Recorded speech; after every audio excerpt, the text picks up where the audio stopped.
body of work that you guys did during training camp, is there 1-2 areas that you really think that you guys have excelled at?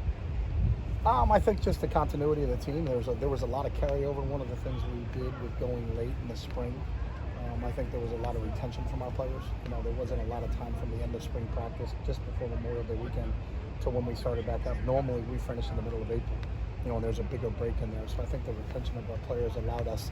We installed probably a little faster than we normally do, but that's a byproduct of having a veteran team, a bunch of guys that have been around. But I do admire our young freshmen who have just kind of kept up. We've gone faster than we've ever gotten in the freshman class, and those guys have done a really good job of keeping up with the pace. But I think the older players have done a good job of trying to help them. Sam Marazzo missed a lot of spring. How much has he been able to do in 5 years on the field? He's involved. He's starting to do contact drills now, and we're encouraged by where he is. I don't know what that means for him as we go forward, getting into when he's going to be 100%. But the fact that he's involved in contact drills now, and he's doing a lot of different things on an individual basis with the offensive line and with roll work, and then some group work that we've got in. So he's starting to get mixed. He's gone against the defense. He hasn't been full to go against the defense the entire time, but we're encouraged with his progress. So and we need Sam back. Sam's kind of that extra coach on the field. He's just such a smart player and really anchors everything for us. If you can't get him back in terms of time for the game, how confident are you with John Gaines at that side? Very confident. John's done a great job. John's another really, really smart football player. And we have some depth. Duke Clemens can play center.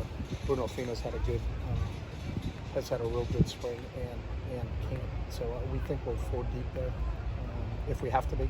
And we'll start to make those decisions as we get into Hawaii.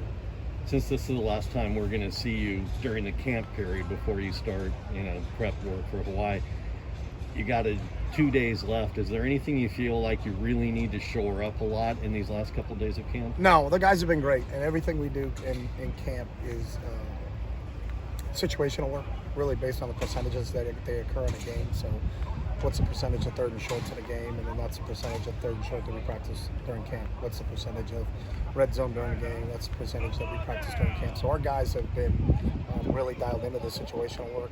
We've had the last 3 full padded practices. We've had officials here from the Pac-12, so we've got some good game-like situations that we've had a chance to really work on with our guys. So we just got to continue to build.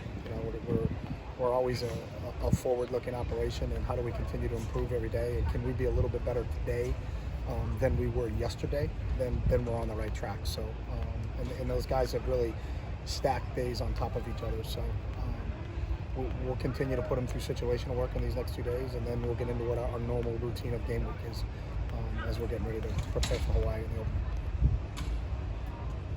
Okay, thanks. Oh. Have you brought in any speakers and stuff like that to speak to? I know that's something you usually do. Yeah, we've had some over Zoom.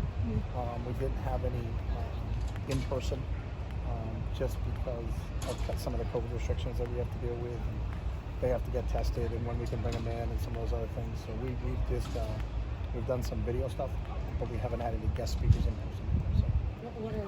Who are some of those video guests that come? They've just got guests we used before, so we just used some of the videos of some of the things that we've done before. So just talking about different mindsets and things like that. So Kobe Bryant things, clips we've used before, Andrew Johnson, who's been here to visit before, guys on that nature. So. Now, the players will start their game prep week this weekend.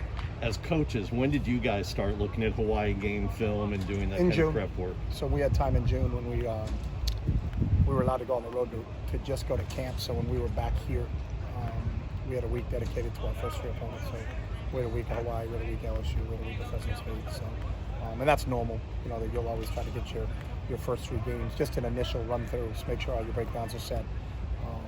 For both Hawaii and LSU, they're not going to have any games that they played this year that we have to add to the breakdown. Fresno State will, so we'll add that to them when we play them. So, but we've had a run-through as a coaching staff. Took a week in June for Hawaii, a week in June for LSU, and a week in June for Fresno State. So.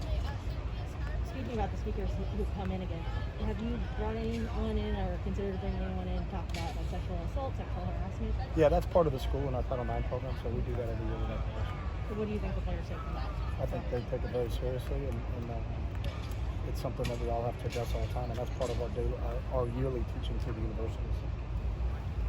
You said Duke Clemens was playing a little center. Is he playing a little right tackle too? Yeah, he can play anywhere across the line, and I think that's the versatility. John Gaines has played tackle, John Gaines has played guard, John Gaines has played center. There's a couple guys that haven't really moved. You know, Alec will move. Sam Marazzo is a move guy. Paul Gratton is a move guy. Some of the guys that have just gotten there have only been there a year, like a Neal or a Ciale, we've kind of left inside at guard. But the other guys are really kind of plug-and-play guys and can play multiple positions for us. Good, thanks. We're good? All right, thanks. That's good.